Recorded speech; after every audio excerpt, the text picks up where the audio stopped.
மக்களே welcome back to our channel Keer's life hub. நீங்கள் எல்லாரும் சந்தோஷமாக ஆரோக்கியமாக இருக்கீங்கன்னு நினைக்கிறேன். நாங்களும் எல்லாருமே நல்லாயிருக்கோம். இன்றைக்கி விலாகில் என்ன பார்க்க போகிறோம் அப்படின்னா, முருகன் கோவில் கும்பாபிஷேகம் தாங்க. எங்கள் ஊரில் பழனி ஆண்டவர்னு சொல்லிட்டு முருகன் சாமி இருக்காங்க. அவங்களுக்கு கோயில் வந்துட்டு புதுப்பிச்சிருக்காங்க.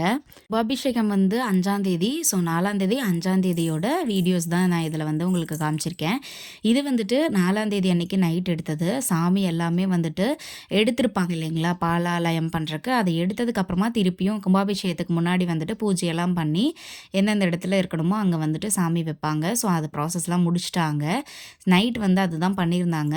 மற்ற பூஜைகள் இதெல்லாமும் பண்ணியிருந்தாங்க. லைட்டிங்லாம் சூப்பராக இருந்ததுங்க.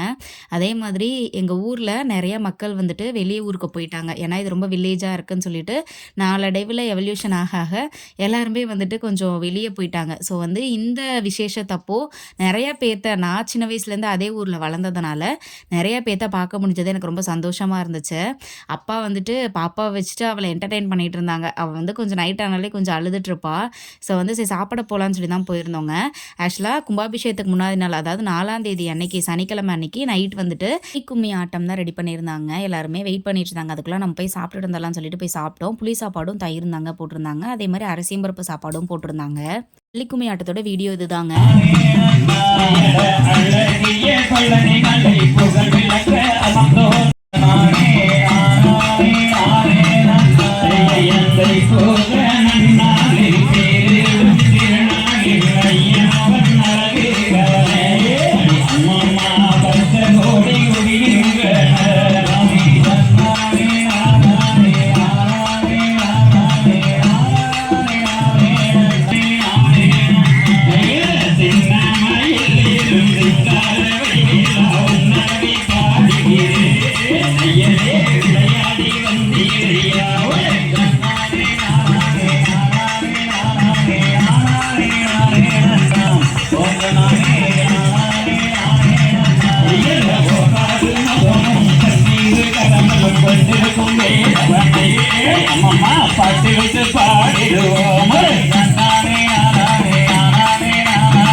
நாள் காலையில், அதாவது ஞாயிற்றுக்கிழமை காலையில் 7 to 9 வந்து கும்பாபிஷேகம் போட்டிருந்தாங்கங்க. நாங்கள் ஒரு 8 மணிக்காட்ட போனோம். அங்கே அப்போவே பார்த்தா சரியான கூட்டம். எங்கள் அம்மா நான் எல்லாருமே நீட்டாக ரெடியாகி போயிருந்தோம். அந்த சாரியும் எனக்கு ரொம்ப பிடிச்சிருந்தது. அது எங்கள் அம்மாவோட சாரி. ஆக்சுவலாக நான் கும்பாபிஷேகத்துக்கு இருக்கிறதாவே பிளான் இல்லைங்க. திடீர்னு தான் சரி இருந்துகிட்டே போன்னு சொன்னாங்க. அதனால தான் சரி ஓகே இருந்துடலான்ட்டு நான் ட்ரெஸ்ஸும் எடுத்துகிட்டு வரல. அதனால் அம்மாவோடது தான் போட்டிருந்தேன். என் தம்பி, எங்கள் மாமியார், அப்புறம் எங்கள் வீட்டுக்காரரு எல்லாருமே வந்துட்டு அங்கே நின்றுட்டு இருந்தாங்க. கூட்டத்தில் எங்கே போகிறதுனே தெரியல. சரியான கூட்டம். கரெக்டாக வந்துட்டு மேலே வந்து தம்பியும் இருந்தான். அவன் தான் இந்த ஷூட் வந்து எடுத்து கொடுத்தான். அப்போ தான் தெரிஞ்சது, அடேங்கப்பா எவ்வளோ கூட்டம் இருக்குது அப்படின்னு சொல்லிட்டு. எல்லாருமே வந்துட்டு நிறைய பேர் வந்திருந்தாங்க. பக்கத்து ஊர்லேருந்து, அந்த மாதிரி ஈரோட்லேருந்து, அந்த மாதிரி டவுன்லேருந்து நிறைய பேர் வந்திருந்தாங்க. அதே மாதிரி இந்த யாகசாலையில் ஓமம் வளர்த்துருந்தாங்கங்க. ஸோ அங்கேயும் போயிட்டு பூஜையெல்லாம் பண்ணிகிட்டு இருந்தாங்க. ஸோ பக்கத்தில் ஆனால் பயங்கரமாக புகை வந்துச்சு. சரி பாப்பா வச்சுட்டு பக்கத்தில் போவேனான்னு சொல்லிட்டு கொஞ்சம் தூரமாக தான் நின்று பார்த்துட்டு இருந்தேன். ஸோ ரொம்ப நீட்டாக பண்ணியிருந்தாங்க. பூஜையுமே வந்து ரொம்ப திருப்தியாக இருந்துச்சு. மேலேருந்து தீர்த்தம் வந்து போடும்போது நிறைய பேர் பாட்டிலெல்லாம் வச்சு பயங்கரமாக வந்து தீர்த்தம் பிடிச்சிட்டு இருந்தாங்க. ஸ்ப்ரேயர் வச்சுமே வந்துட்டு இந்த மாதிரி ஸ்ப்ரே பண்ணாங்க. ஏன்னா கூட்டம் அதிகமாக இருந்ததுனால தனித்தனியாக பண்ண முடியாது அப்படின்ட்டு. எல்லாத்துக்குமே தீர்த்தம் வந்து திருப்தியாக விழுந்துச்சு. ஏன்னா ராமேஸ்வரத்துலேருந்து எடுத்துகிட்டு வந்து தான் இந்த கும்பத்துக்கு வந்துட்டு அதை ஊற்றுவாங்க. ஸோ அது டைரெக்டாக மேலே பட்டால் ரொம்ப நல்லதுன்னு சொல்லுவாங்க.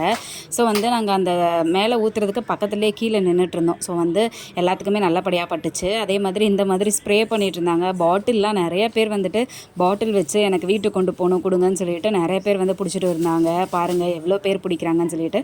அதுக்கப்புறம் இதெல்லாமே முடிச்சுட்டு பூஜை பண்ணுவாங்க ஒவ்வொரு சாமிக்கும். அந்த மாதிரி ஃபஸ்ட்டு விநாயகருக்கு எல்லாத்துக்கும் பண்ணிவிட்டு கடைசியாக வந்துட்டு முருகருக்குமே பண்ணாங்க. பார்த்தப்ப அவ்வளோ பூரிப்பாக இருந்துச்சு.